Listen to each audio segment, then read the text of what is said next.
In this illustration, it is given a square plate of mass capital M.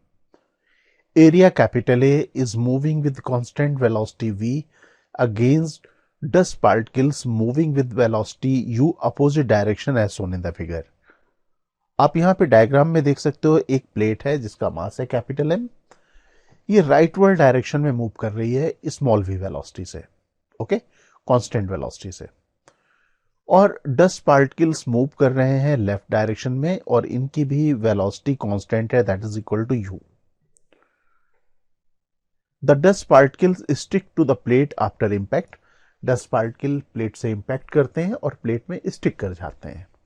The density of the dust part in the medium is rho. Dust particle की जो density है वह rho kg per metre cube है.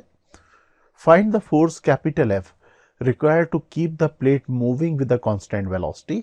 हमें मालूम करना है capital F की वैल्यू हम लोग कितनी लगाएं कि ये जो प्लेट है कांस्टेंट वेलोसिटी से मूव करती रहे.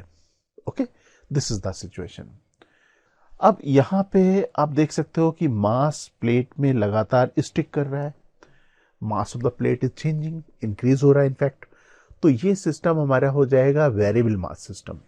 और वेरिएबल मास सिस्टम के लिए फोर्स इक्वेशन हमारे पास है, that is F external plus F thrust that is equal to F net. Right, ये आप देख सकते हो इस सिस्टम के लिए हमारी इक्वेशन हो जाएगी वेरिएबल मास सिस्टम की F external plus F thrust that is equal to F net. F thrust की वैल्यू हम लोगों को मालूम है, this is equal to V relative multiplied by D M by D T. और ये एफ नेट को हम लिखते हैं M multiplied by D V by D T.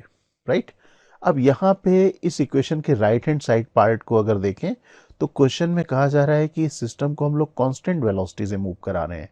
अगर कांस्टेंट वेलोसिटी से मूव करा रहे हैं तो राइट हैंड साइड में D V by D T है, that is equal to zero.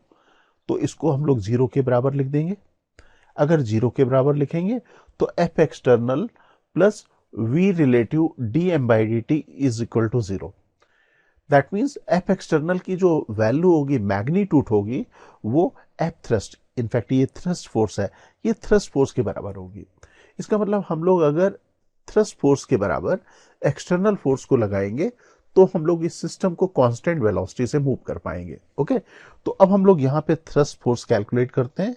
Equation लिख लेते हैं हम लोग यहाँ पे, और सबसे पहले हम लोग डायरेक्शन अपनी डिसाइड कर लेते हैं, राइट वर्ड डायरेक्शन पॉजिटिव. तो अब हमारे पास इक्वेशन ये वाली है. ओके, सबसे पहले हमें कैलकुलेट करनी पड़ेगी, इस इक्वेशन को सिंप्लीफाई करना है. तो velocity of the dust particle with respect to plate, हमें इस सिस्टम में जो मास अटैच हो रहा है उसकी रिलेटिव वेलोसिटी इस सिस्टम के रिस्पेक्ट में कैलकुलेट करनी होगी. राइट, हम लोगों ने डिसाइड कर ली है rightward direction is positive. तो हम लोग लिखेंगे यहाँ पे velocity of the dust with respect to plate that is equal to velocity of the dust minus velocity of the plate. This is the velocity of the dust particle relative to the plate. Okay, velocity of the dust particle leftward direction में move कर रहे हैं. Right, देख सकते हो ये leftward direction में move कर रहे हैं और कांस्टेंट है इनकी वेलोसिटी यू. और हमारी जो डायरेक्शन है राइट वर्ड डायरेक्शन पॉजिटिव है, इसका मतलब u की जो साइन होगा दैट शुड बी नेगेटिव. तो ये हमारे पास माइनस यू होगा. और वेलोसिटी ऑफ द प्लेट है राइट वर्ड डायरेक्शन में, राइट वर्ड डायरेक्शन पॉजिटिव है, तो इस इक्वेशन में हम लोग कुछ ऐसे लिख सकते हैं. माइनस साइन हम लोग यहाँ पे कॉमन ले लेंगे तो ये वैल्यू आ जाएगी minus u plus we.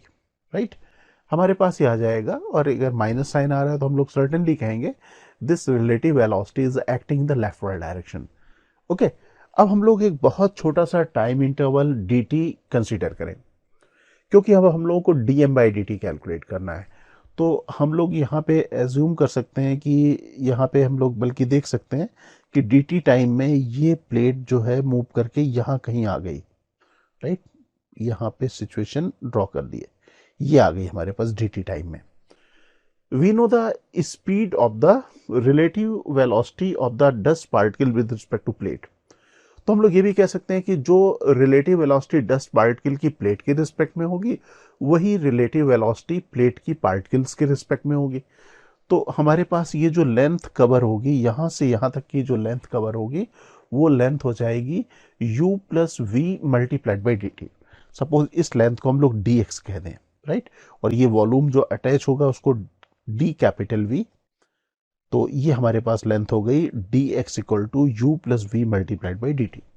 Okay, अब एरिया ऑफ द प्लेट हमारे पास कितना है, कैपिटल है।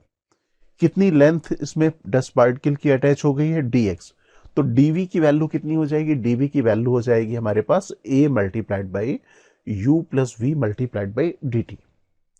मैं यहां पे लिख सकता हूं, राइट, डी एक्स की वैल्यू रख दूं, ये वैल्यू आ गई। और अगर इसको मैं डेंसिटी से मल्टीप्लाई कर दूं, राइट, हम लोग इसको डेंसिटी से मल्टीप्लाई कर दें तो हमारे पास आ जाएगा mass attach to the plate. Okay, अब हम लोग यहाँ पे dv बाई डी टी अगर लिख लें तो ये वैल्यू हो जाएगी a multiplied by v plus you, और डेंसिटी से मल्टीप्लाई करने के बाद रेट ऑफ द मास हमारे पास आ जाएगी कुछ इस तरह से, रो a multiplied by v plus you. Okay, अब dm बाई डी टी की वैल्यू हम लोगों ने कैलकुलेट कर ली है, ये वैल्यू कैलकुलेट कर ली है हमारे पास, यहाँ पे v रिलेटिव की भी वैल्यू आ गई है। अब मैं इस वैल्यू को यहाँ पे सब्स्टिट्यूट कर देता हूँ with the proper sign, right, ये F external force is capital F, it is acting in the rightward direction, तो capital F plus this value। तो अब इसको rearrange कर लेंगे तो capital F equal to rho A V plus U whole square। This is the external force to be applied on the system for making system move with a constant velocity। Okay, dear aspirants, Cengage India has launched the new edition of our JEE Advanced Physics books. Please visit www.cengage.co.in to buy a copy.